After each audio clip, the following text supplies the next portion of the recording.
What's up YouTube? What's up eBay? Just wanted to do a quick little video for you on the Audio Project Mix, which is currently up for sale on eBay. Basically just wanted to go over everything to show that it is working, how to get it set up and all that good stuff. So I guess let's just get right into it.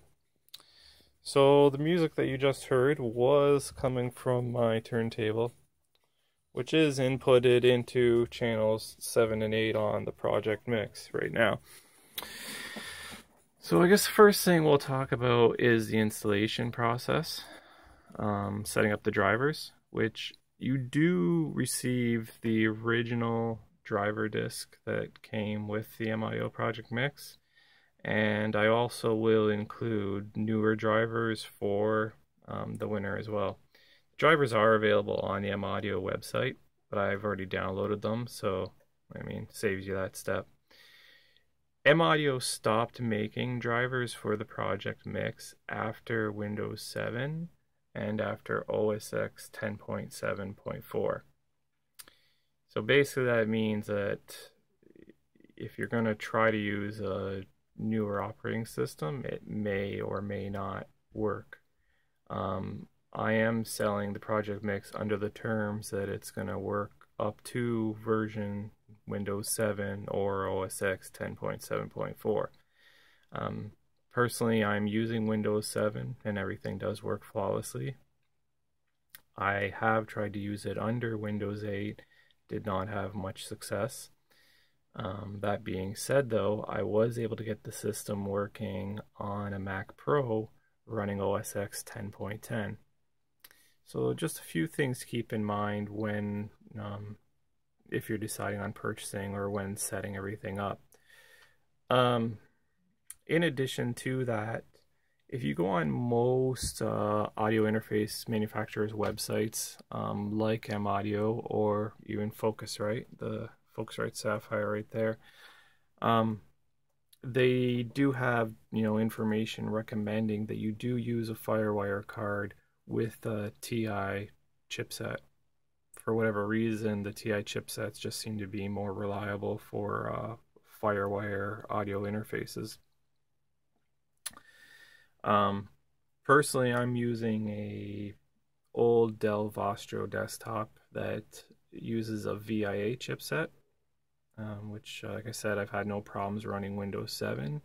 That could explain maybe why it did not work under Windows 8. I believe Apple does install their Mac Pros with a TI chipset, so that could also explain why the project mix did work under OS X 10.10.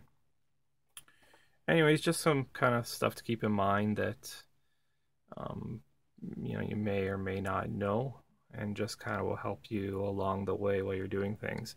I personally prefer using Windows 7 or an older version of Windows, just because every time you reinstall an operating system, you sometimes have to change other software. Like I use Steinberg Wavelab a lot, and if I was to change to Windows 8 or Windows 10, I have to update Wavelab as well. So it gets to be a really expensive annoyance very quickly. So you won't need to install the drivers on the manufacturer's CD, but on the manufacturer's CD there is a separate control panel program, which basically you just use to assign your MIDI ports and kind of change MIDI settings if there's anything you want to change. The main thing you're going to be using is this Firewire control panel, which installs when you install the drivers. So you have your analog inputs, software return, which software return is basically any computer related audio. So audio if you were playing YouTube, watching a movie, Windows Media Player, the audio from your DAW directly, that's all through the software return. So under each channel you do have output settings where you can actually select what speakers they're coming from, and you do have your output lines here as well individually, the channels and then your headphone jacks. two headphone knobs there do actually control, so you see the faders moving. On the main setup here, you do have your level control knob, which is that knob there. Now right now I have it set to software return bus, so as I turn it, basically the computer's main volume is going to be adjusted. You could change it to control the input bus, output bus, or auxiliary send. Whatever you select there is going to be controlled by that knob. Now, when inputting audio, like say you're sampling from vinyl, like which is what I do a lot, you'll want to set the output here, but make sure you have the computer's output turned off. The reason why is because you'll pick up a delay if you have both outputs turned on. You'll actually hear the delay between the two signals. On top of that, depending on what kind of processor you have or how much memory you have, the buffering may start to stutter a bit, like your computer might not be able to handle processing the two signals. So basically, just turn one off when, or one on, depending what you're doing. You do also have a AB button there so that you can, flip back and forth between monitoring and live modes, basically, and also, determine what is going to, say, the headphones, if you have somebody recording, and what's going to your main outputs. So you can really customize things depending on your setup. So if we go over to a DAW, now the auction does also include Pro Tools, Pro Tools M-Powered 7, and you do get an upgrade disc to version 7.1.3. There's the driver disc there. The original manual is in the box and all the original paperwork there as well. If you wanted to upgrade to, a newer Pro Tools, like say Pro Tools 10, 11, 12, you could upgrade. I personally use Reason a lot, so just for sake of showing everything here, I'm just using Reason. I have a demo song just loaded up here. So the first thing you'll do in any DAW is make sure that the project mix is being recognized. So you'd go into your preferences or settings of the DAW and just make sure everything's set up properly. So in Reason, we just go to our control surfaces, auto detect. Within a minute or two, it's automatically going to find it. Make sure it's selected and you're good to go. Under your audio, you can select your audio output signal, if it's going to be ASIO, what you want to use. Depending on which setting you use, you do have different latency settings. So it's really just going to depend on what's best for your needs, more or less. Personally, I don't like ASIO settings, but a lot of people do use them. The latency is a little higher on them, and I just find the buffering not as good either. So once you got that set up the way you want it, you're pretty much good to go. There are preset modes, like if I hold the auxiliary button down, so say auxiliary 1 held down while powering the project mix on, that's going to put it into a Pro Tools preset mode. Auxiliary 2 is for Cubase, and then you have, I think, Sonar, Digital Performer, and Live, which with the purchase of the project mix, you do also get customized M-Audio enhanced version of Live Lite. It's a little older version of Live, but if you've never used Live before, it's a nice way to get familiar with it. So that is also included as well. So once everything's installed, you're pretty much just plug and play, good to go. Your jog wheel here will work kind of like a rewind, so if I'm scrolling, you can see it, and it's moving back and forth there. If we look at the volume, the master fader, you can even see the fader moving along with everything. So if we go back into our control panel, we'll want to turn our output on our turntable off. Make sure our output on our main software return is turned on. we'll turn the volume down a bit here, and then if I hit play, you instantly hear it starts to play. You also have your rewind, and you can see it rewind, fast forward, so you can do that from there, from your jog wheel, and even these left and right arrows can work as rewind as well.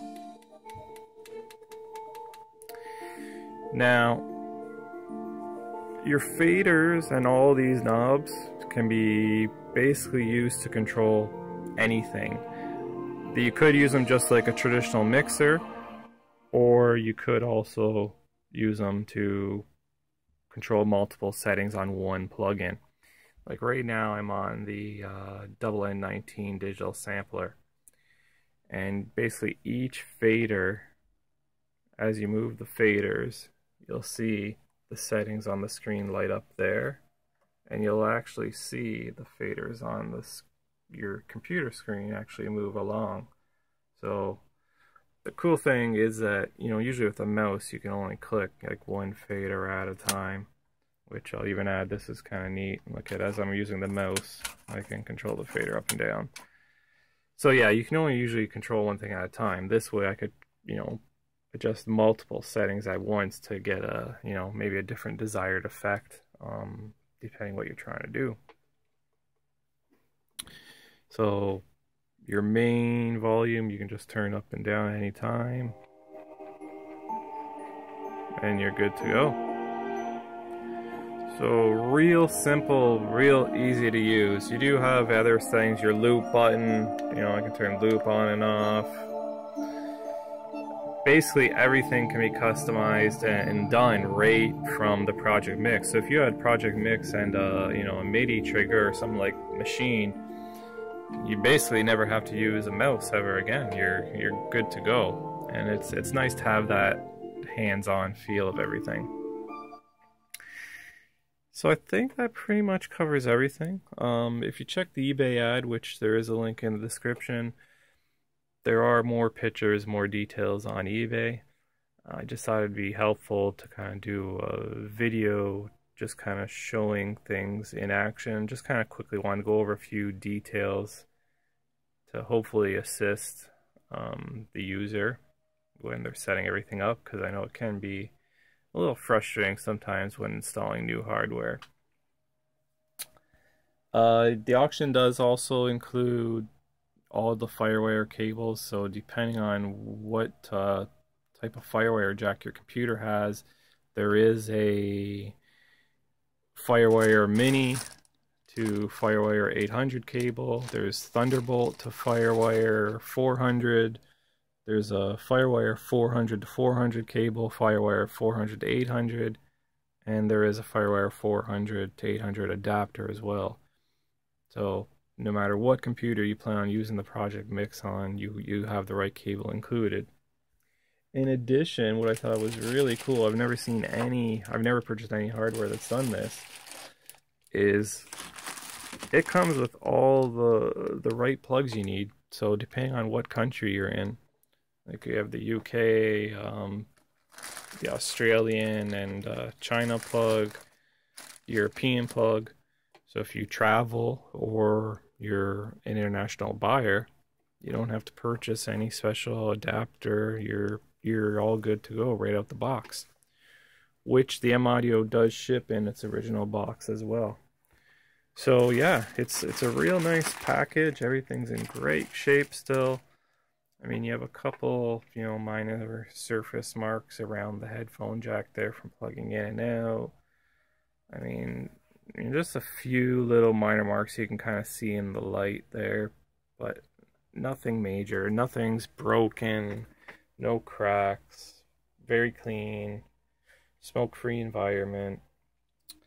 Everything works just as it should. So up here you also have your preamps for each line in, phantom power, so push it on to turn it on, you see the red light come on. Depending if you're using mic or a line input, you turn those on or off. You also have an instrument input on the front here, like for a guitar, which is controlled by the instrument button here. Now if I turn that front panel jack on, then it's going to cancel any signal that is coming from the line input on channel number 1. So just keep that in mind if you're going back and forth between the two. If you check the pictures on eBay, I'll show pictures of the back and all the jacks on the back. And I think that's about it. So if you do have any questions about the project mix, or you'd like me to show something a little more in detail, feel free to send me a message on eBay, on YouTube, and I'll make sure to get you sorted out. Yeah, good luck to any potential buyers. Feel free to send me an offer on eBay, and good luck to everyone.